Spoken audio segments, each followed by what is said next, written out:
Hello guys, welcome to home with Seen. സിമ്പിളായിട്ടൊരു മുട്ടക്കറി നമുക്ക് ചെയ്താലോ? നാസ്തയുടെ കൂടെയൊക്കെ പിടിക്കാൻ പറ്റിയ നമുക്ക് സ്റ്റാർട്ട് ചെയ്യാം. അപ്പോൾ അതിൻ്റെ ചട്ടി അടുപ്പത്ത് വെച്ചിട്ടുണ്ട് കേട്ടോ.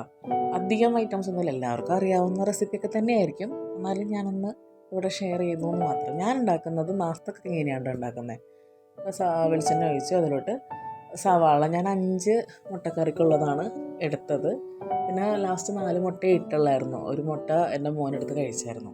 അപ്പോൾ സവാള ഇട്ട് നന്നായിട്ട് വഴറ്റണം. അതിലോട്ട് നമുക്ക് പച്ചമുളക്, വേപ്പില, ഇഞ്ചിയും വെളുത്തുള്ളി ശരിക്കും വെളിച്ചെണ്ണ ഒഴിച്ചിട്ട് ചൂടായി വരുമ്പോൾ ഫസ്റ്റ് ചേർത്താൽ അത്രയും നല്ലത്. ഞാൻ പെട്ടെന്ന് വിട്ടുപോയായിരുന്നു വീഡിയോ എടുക്കുന്നതിൻ്റെ ഇതിൽ. ഇത് ഇഞ്ചിയും വെളുത്തുള്ളി ചതച്ചത് പേസ്റ്റാണ്, അതും കൂടി ചേർത്ത് നന്നായിട്ട് വഴറ്റിയെടുക്കണം.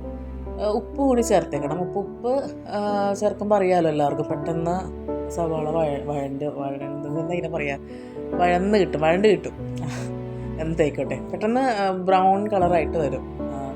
അത് കഴിഞ്ഞിട്ട് തക്കാളി ഒന്ന് കുക്കായി വരുമ്പോഴത്തേക്കും തക്കാളി ആഡ് ചെയ്യുക. തക്കാളി ഒന്ന് സോഫ്റ്റായി വരുന്നവരെ കുറച്ച് നേരം സിമ്മറിലിട്ട് നമുക്ക് നന്നായിട്ട് ഇളക്കിയെടുക്കുക കേട്ടോ. സോഫ്റ്റായി വരുമ്പോൾ നമുക്ക് മസാല ചേർക്കാം. മഞ്ഞൾപ്പൊടി, മുളക് പൊടി, ഗരം മസാല, പിന്നെ മല്ലിപ്പൊടി കുറച്ച് അധികം വേണം. അതുപോലെ തന്നെ മസാലപ്പൊടിയും കുറച്ച് അധികം വേണം.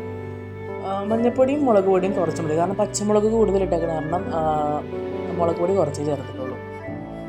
നന്നായിട്ട് മിക്സ് ചെയ്യുക. ഒന്ന് പച്ചമുളകൊക്കെ മാറി വരുമ്പോഴത്തേക്കും കുറച്ച് വെള്ളം ആദ്യം ആഡ് ചെയ്യുക. അതൊന്ന് റോസ്റ്റ് ആവാൻ, ആ മസാലയിലോട്ട് വെള്ളമൊക്കെ ഒന്ന് പിടിച്ചൊന്ന് കുറുകി വരാൻ വേണ്ടിയിട്ട്. അത് കഴിഞ്ഞിട്ട് കുറച്ചും കൂടി വെള്ളം, നമുക്ക് എത്രത്തോളം ചാറ് വേണോ അത്രത്തോളം വെള്ളം ചേർക്കാം കേട്ടോ. പിന്നെ നന്നായിട്ട് മിക്സ് ചെയ്ത് തിളപ്പിക്കാൻ വെക്കാം.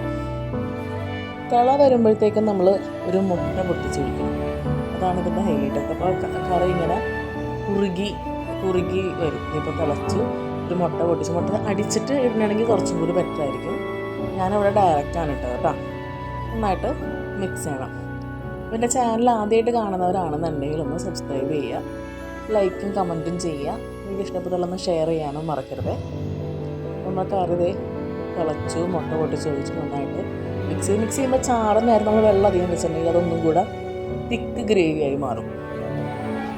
മുട്ട കലക്കി ഒഴിക്കുവാനും കുറച്ചും കൂടി ബെസ്റ്റ്.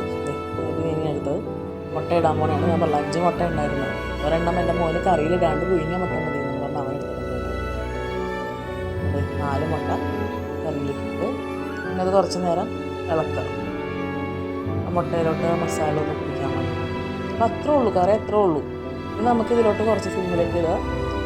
കുറച്ച് മല്ലിയില അരിഞ്ഞതും കൂടി ഇട്ട് കഴിഞ്ഞാൽ കറി റെഡിയാണ്. അപ്പോൾ ഇത് ചപ്പാത്തി, പൂരി, പൊറോട്ട, പുട്ടിൻ്റെ കൂടെ അടിപൊളിയാണ്. വെള്ളയപ്പം, ഞങ്ങളന്ന് വെള്ളയപ്പത്തിൻ്റെ കൂടെയാണ് കഴിച്ചത്. കഴിഞ്ഞ ദിവസം ഉണ്ടാക്കിയതായിരുന്നു. അപ്പോൾ വെള്ളയപ്പത്തിൻ്റെ കൂടെയാണ് ഞങ്ങൾ കഴിച്ചത്. അടിപൊളി കറിയായിരുന്നുണ്ട്, നല്ല ടേസ്റ്റ് ഉണ്ടായിരുന്നു. അപ്പോൾ എല്ലാവരും ഒന്ന് ട്രൈ ചെയ്ത് നോക്കുക. നിങ്ങളുടെ അഭിപ്രായം ഒന്ന് കമൻറ്റ് ചെയ്യുക. നല്ലതാണെങ്കിലും ചീത്തയാണെങ്കിലും നിങ്ങളുടെ അഭിപ്രായങ്ങൾ രേഖപ്പെടുത്തുക. ഇതാണ് നമ്മളുടെ സിമ്പിൾ മുട്ടക്കറി. എല്ലാവർക്കും അറിയാവുന്നതായിരിക്കും. അപ്പോൾ എല്ലാവരും like and subscribe. Okay, next വീഡിയോയിൽ